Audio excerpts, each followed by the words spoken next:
nor for the People Act. To make matters worse, the Senate Democrats can't even get their own members to agree on getting rid of the filibuster. So what's next? Joining us this morning to talk about it is Democratic strategist Kristal Wright, GOP strategist Melik Abdul, and Atiba Madyun, the founder of Party Politics US, both of them in Washington, D.C. Kristal, I want you to listen to this soundbite from Senator Raphael Warnock. He says they're not giving up. Take a listen.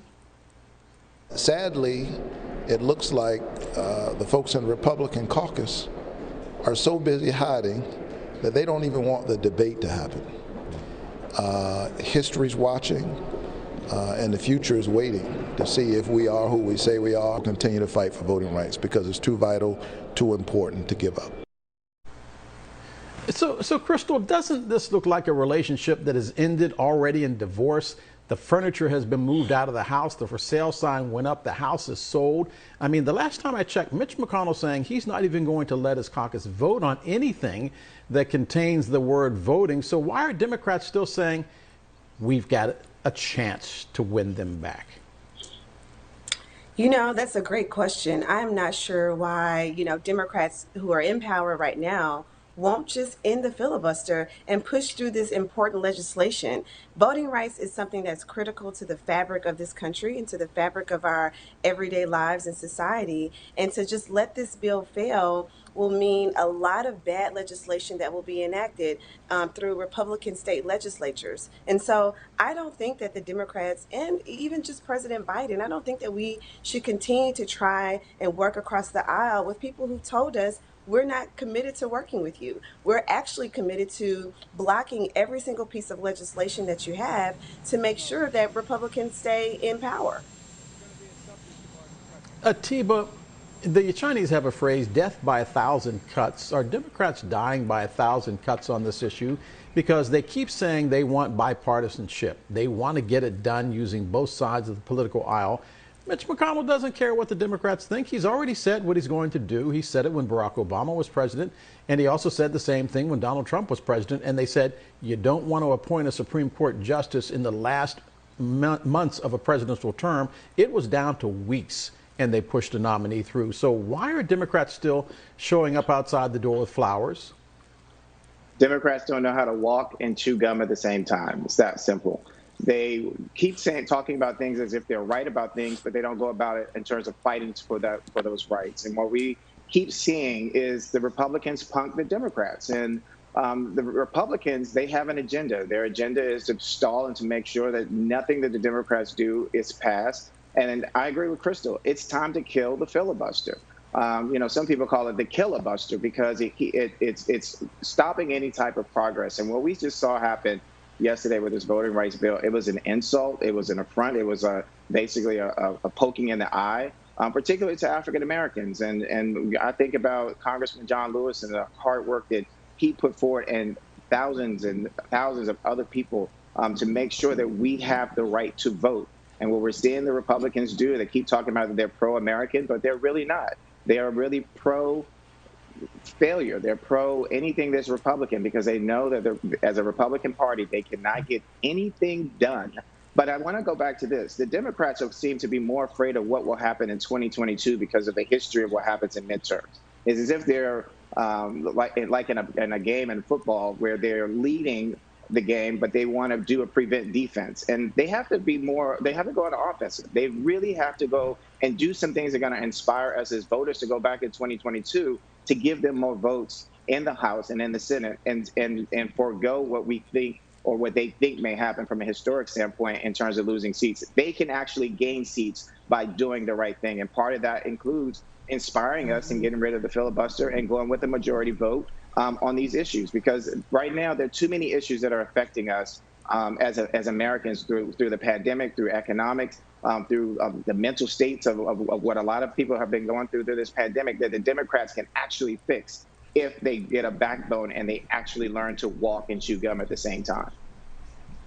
Melik, are Republicans afraid that the Democrats might actually get something done? And if they do get something done, like infrastructure, like voting rights, that people will go to the polls and say, you know, I like them because they're getting something done in Washington, as opposed to people that say, I'm against everything? No, I actually disagree with that. From the Republican perspective, Republicans have actually worked with Democrats to pass things. We know that there was a $316 billion infrastructure package that Republicans passed, and another $35 billion water infrastructure package that Republicans worked with Democrats to pass. And I think on the water infrastructure package, it passed in the Senate with a vote of 89 to 2. And the same thing we saw Republicans, every single Republican would support the making Juneteenth the federal holiday. I think the conversations that we're having around Malik, HR ones are Malik, yes. before we go down this rabbit hole of talking points, did Republicans Oh vote wait, in wait, wait. favor of an investigation into the insurrection?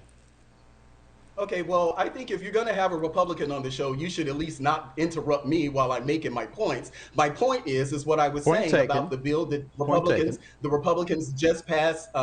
The bill just yesterday. This is the same procedural maneuver that Democrats did last year that I talked about on this show before. When Republicans tried to pass the police reform bill last year, Democrats blocked that bill from going to the floor, moving to the floor for a debate, despite the fact that Tim Scott asked them to add. They gave them opportunity to add up to 20 amendments in the bill. This process is the same thing that happened just on yesterday. What I wish that we would do when we would have these conversations, instead of just talking about what you reference as talking points, understand what the political process is.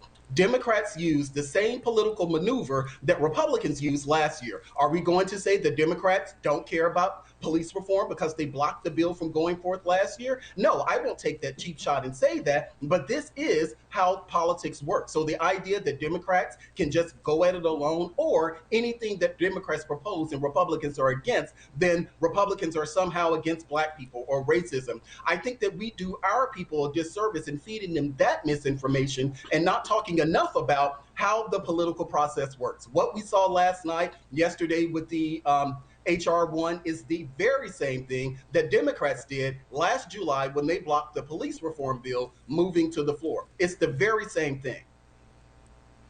And Malik, as we go Dale, to break, I'm going to pose to, wait a minute, just a second, we're going to take a break. And Kristal, when we come back, I'm going to put that question to you because what Malik is saying is, I know you are, but what am I? That is the argument that emerges from Capitol Hill each and every time we talk about the issue of the filibuster. So I'll give you a chance to respond. And Malik, if you want me to, I'll interrupt her too. I think it went into maybe 30 or 40 seconds into your answer. So to be fair, Kristal, be prepared to be interrupted because I plan on doing it. We're going to take a break. We're going to talk about crime and more on voting rights. You're watching DC Today.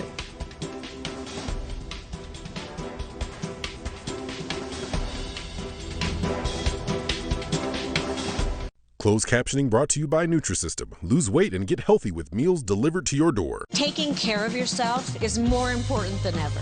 Lose weight and feel great with Nutrisystem. Act now and get 50% off a month of meals and shakes. Frustrated with heavy rubber hoses that always get tangled and easily kink? Introducing the Bionic Flex Pro hose, the super strong, super tough hose that's ultra light as well. Run over an ordinary hose and it'll easily burst, but the Bionic Flex Pro hose stays intact no matter what runs over it, because its reinforced drag-resistant commercial-grade outer polyester weave makes it tougher and stronger than ever. And its solid brass fittings are crush-proof too. Ordinary hoses kink easily and stop working, but the Bionic Flex Pro hose never kinks. It just keeps flowing strong. And while regular hoses easily get tangled, the Bionic Flex Pro hose is tangle-proof. You can get the 25-foot Bionic Flex Pro hose for just $19.95 with free shipping. But wait, order today and we'll upgrade your order to a 50-foot Bionic Flex Pro hose. Just pay a separate fee, and shipping is still free. Call now. Call 1-800-471-5635. You need a fan, but they're bulky, awkward, and never put the breeze exactly where you want it. Introducing My Fold-Away Fan from Bell & Howell, the compact cordless fan that unfolds into your own personal wind machine and extends to nearly 4 feet high. Its lightweight, portable design makes it easier than ever to have a targeted breeze anywhere. Plus, this whisper-quiet fan has 3 separate speeds, making personalizing your comfort a breeze. My Fold-Away Fan's rechargeable lithium battery lasts up to 10 hours, and it has enough power to blast a breeze to the other side of this room. Its unique telescoping stand allows you to place it on the floor, so the breeze will reach anywhere with ease. Then the whole thing folds away for easy storage. Get My Foldaway Fan from Bell & Howell for just 2 payments of $19.99. It comes with the USB cable to make charging fast and easy. My Foldaway Fan. Call or click now. Call 1-800-455-7571. That's 1-800-455-7571 or go to myfoldawayfan.com.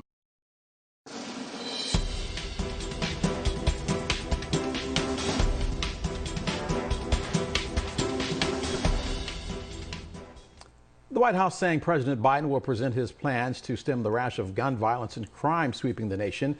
He'll do so in a series of executive orders. The White House plans to link federal money to state and local governments. It is to help local police chiefs and what they say they need. Areas that have been very concerning are homicide and shooting incidents and domestic violence incidents.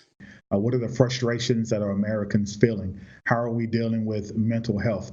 How are we dealing with some of the stressors related to unemployment in this country? President also expected to call on Congress to pass gun control legislation. Kristal, when we went to break, we're going to talk about voting rights just one more time because Melik said, to quote George Bush, "You Democrats are all hat and no saddle," especially when it comes to the issue of the filibuster. So go ahead and give me your response to what he's saying. Do Democrats use the filibuster the same way that Republicans do? And if you come up with a talking point, I will interrupt you. Absolutely. So I think the difference between what we saw with Democrats last year with the policing act that Senator Tim Scott proposed, and what we're seeing right now with the Voting Rights Act is you have active Republican state legislatures passing laws that are restricting voting rights for everyday Americans across this country. When Democrats, didn't get their way in the Senate last year, you didn't see them go back into their state legislatures and make police reform a harder process for everyday Americans. Now, so I think now this is the point where I get to interrupt you. This is the point where I get to interrupt you. Republicans will say, you accused President Trump of winning the White House because he had the help of the Kremlin. Wow. Well, I mean, listen. The two things are not the same, and I'm not going to sit here and go back and forth about why one thing is right and one thing is another. These are separate issues. Both of them are critically important to this country, absolutely. And I think, right now, the Democrats hold power, they hold control, and while they hold power and control, they should push all of the legislation that they believe is in the best interest of the American public. And right now, the conversation is about voting rights. And we should do every single thing that we have the opportunity and time to do while we have the time. We're not guaranteed 2022 elections will be in our favor. And so what we should do is end the filibuster and get these things passed, get our agenda passed while we have the time and opportunity. Atiba, is it over because the Democrats can't even get the filibuster done away with because they have members quietly who don't want the filibuster to be done away with? Yeah, I want to go back to Melik said a couple of things that I agree with, that this is politics and the Democrats have to figure out how to play politics. They have to figure out how to play not just the long game, but the short game. Malik, did you hear that? It's not surprising that someone continue, agrees with me. On the other hand, Kristal makes a really good point. Also, I mean, the thing is that the Democrats, they may not have a lot of time, so they've got to get things done right now. And what we keep seeing is the Republicans know how to fight, though they often end up on the wrong side of that fight, but they know how to fight and win. And where Democrats seem to feel as if they're always on the right side of the fight, but they don't know how to fight for what is right.